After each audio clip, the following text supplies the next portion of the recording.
શહેર વઢવાણના પૂર્વ ધારાસભ્ય અને ભાજપ કેન્દ્રીય રાષ્ટ્રીય ટીમના ઉપાધ્યક્ષ વર્ષાબેન દોશી દ્વારા 17 વર્ષ પહેલા શરૂ કરવામાં આવેલું પર્યાવરણલક્ષી રક્ષાબંધન અભિયાન આજે વટવૃક્ષ બન્યું છે। આ અભિયાન અંતર્ગત બહેનો વૃક્ષને ભાઈ માની પોતાના હાથે બનાવેલી રાખડીઓ બાંધી વૃક્ષનું જતન અને સંવર્ધનનો સંદેશ આપે છે। અત્યાર સુધીમાં 1600 થી વધુ મહિલાઓ અને વિદ્યાર્થીનીઓએ આ અભિયાન સાથે જોડાઈ ચૂક્યા છે। વર્ષાબેન દોશીએ ભારતીય સંસ્કૃતિમાં પ્રકૃતિ પ્રત્યે રહેલી શ્રદ્ધાને પર્યાવરણ સંરક્ષણ સાથે જોડીને વૃક્ષને ભાઈ માની રાખડી બાંધવાની પરંપરા શરૂ કરી હતી। છેલ્લા 16 વર્ષથી સુરેન્દ્રનગર જિલ્લામાં ટાગોર બાગ, દલપતરામ બાગ, માનવ મંદિર, ભાગોળ નદી કિનારો અને એમએલ દોશી કોલેજ સહિત વિવિધ સ્થળોએ આ ઉજવણી કરવામાં આવી છે। જ્યારે 17મા વર્ષે સત્યમેવ વિસ્ટા ખાતે રંગોળી અને મંગળ ગીતો સાથે અનોખી રક્ષાબંધનની ઉજવણી કરવામાં આવી હતી। આ વર્ષે અમદાવાદમાં યોજાયેલી ઉજવણીમાં બહેનોએ વૃક્ષોને રક્ષાસૂત્ર બાંધી વૃક્ષના સંરક્ષણ અને સંવર્ધનનો સંદેશ આપ્યો હતો। રક્ષાબંધનના પવિત્ર પર્વે દરેક બહેને એક નવું વૃક્ષ વાવવાનો અને તેનું જતન કરવાનો સંકલ્પ પણ લે છે। 17 વર્ષથી સતત ચાલી રહેલું આ અભિયાન પર્યાવરણ જાગૃતિ અને મારું નામ નીલમ પટેલ છે। હું ઘણા વર્ષોથી અમદાવાદમાં જ રહું છું અને દર વર્ષે અમે ભાઈને રાખડી બાંધવા જતા જ હોઈએ છીએ। પણ આ વખતે વર્ષાબેન દોશી જે રાષ્ટ્રીય ઉપાધ્યક્ષ છે એમણે અમને સમજાવ્યું કે ભાઈ કરતાં પહેલાં વૃક્ષને રાખડી બાંધો, એ બી આપણો ભાઈ જ છે। એવા વિચારથી તમે નવા કોન્સેપ્ટ આપી અમને કે ભાઈ તમે એમને વૃક્ષને રાખડી બાંધો અને એ કોન્સેપ્ટ અમને ફોલો કર્યો અને અમે વૃક્ષને રાખડી બાંધી। એ બી ખૂબ મજા આવી। અમે વાતે ગાતે જેમ ભાઈના ઘરે હરખથી જઈએ છીએ એમ અમે વૃક્ષને રાખડી બાંધવા પણ હરખથી મીઠાઈ લઈને રાખડીઓ લઈને નાચતે ગાજતે આવ્યા। પણ અમને બહુ જ મજા આવી અને દર વર્ષે હવે અમે આ ભાઈને રાખડી બાંધશું એના પહેલાં વૃક્ષને રાખડી બાંધશું એ અમે ચોક્કસથી કરીશું। અને થેન્ક યુ કે અમને આવો નવો કોન્સેપ્ટ આપ્યો તે બદલ આભાર। મારું નામ બોસ્કી દોશી છે અને રક્ષાબંધન એ કેટલો મહત્વનો તહેવાર છે એ બધા જ આપણે જાણીએ છીએ। ભાઈ બહેનના પવિત્ર બંધનનો આ તહેવાર છે અને અત્યાર સુધી અમે બધાએ કાયમ ભાઈને જ રાખડી બાંધી છે, પણ આ વૃક્ષને રાખડી બાંધી શકાય એવું અમે આ વખતે પહેલીવાર જાણ્યું છે। અને એ પણ વર્ષાબેન પૂર્વ ધારાસભ્ય શ્રી વઢવાણ અને રાષ્ટ્રીય ઉપાધ્યક્ષ છે કે જેમણે અમને આ કોન્સેપ્ટ આપ્યો, જેમણે અમને આ દિશા બતાવી કે આપણે અહીંયા આગળ અમદાવાદમાં પણ આવો સરસ કાર્યક્રમ યોજી શકીએ છીએ। અને એમના માર્ગદર્શન હેઠળ અમે અહીંયા આગળ સત્યમેવ વિસ્તારની બધી બહેનોએ આ પ્રોગ્રામ કર્યો છે।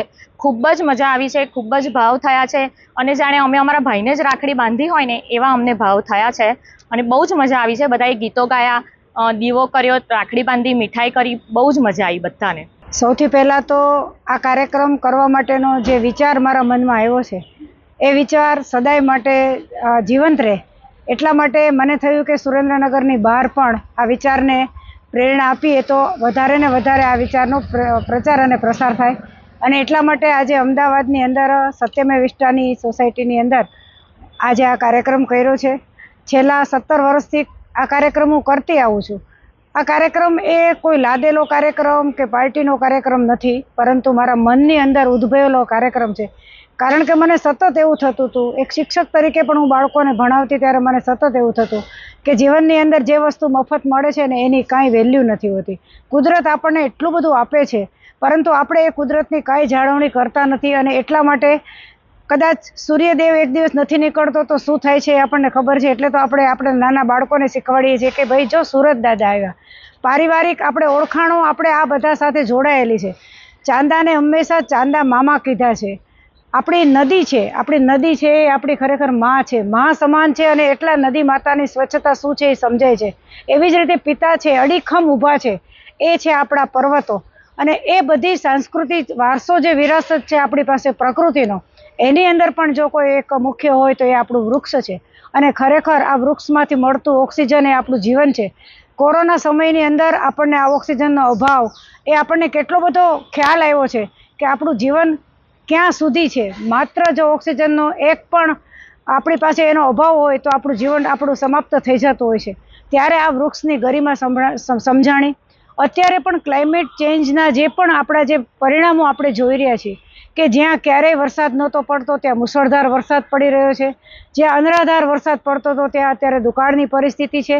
અને આ કોન્સેપ્ટની અંદર પણ એક 5 કિલોમીટરના અંતરે મુશળધાર વરસાદ હોય તો બીજા 2 કિલોમીટરે સાવ કોરું ધાક હોય।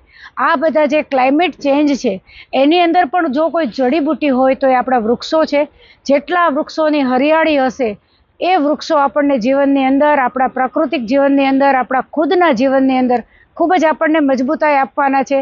અને આ વૃક્ષોને જો એક ભાઈ બનાવશું, ભાઈને જેમ હૃદયથી પ્રેમ કરીએ છીએ, ભાઈની કાયમ આપણે સલામતી ઈચ્છીએ છીએ, ભાઈનું કાયમ આપણે દીર્ઘાયુ જીવન ઈચ્છીએ છીએ, એવી રીતે આ એક વૃક્ષનું જતન થાય, વૃક્ષ સચવાય અને વૃક્ષને એક ભાઈ બનાવીને આપણે ગળે લગાડીએ, એ કોન્સેપ્ટ મેં આજે અમદાવાદ જિલ્લા, આપણા અમદાવાદ શહેરની અંદર પણ આ સોસાયટીની અંદર આજ મારું આવવાનું થયું છે અને આ કાર્યક્રમ મેં અહીંયા કર્યો છે. નામ પૂર્વી મહેતા છે. હું બહુ જ ખુશ છું કે આજે અમારી સોસાયટી એટલે સત્યમેવ વિસ્તા અમદાવાદમાં જે વૃક્ષની રાખડી બાંધવાનો પ્રોગ્રામ કર્યો છે, જેમાં અમારી સાથે વર્ષાબેન દોશી છે. જો આજે આ પ્રોગ્રામ અમારા અહીંયા સોસાયટીમાં પહેલી વાર થયો છે, જેમાં આમ તો અમે રાખડી બાંધીએ છીએ ભાઈઓને, પણ ભાઈ સિવાય જે આજે ખબર પડી કે આ વૃક્ષને રાખડી બાંધવાનું મહત્ત્વ કેટલું વધુ છે, એના માટે અમે ખૂબ આભારી છીએ. અમને ખૂબ મજા આવી છે આ પ્રોગ્રામમાં. Thank you. મહેશ ઉતેરિયા, દ્રષ્ટિકોણ ન્યૂઝ, સુરેન્દ્રનગર.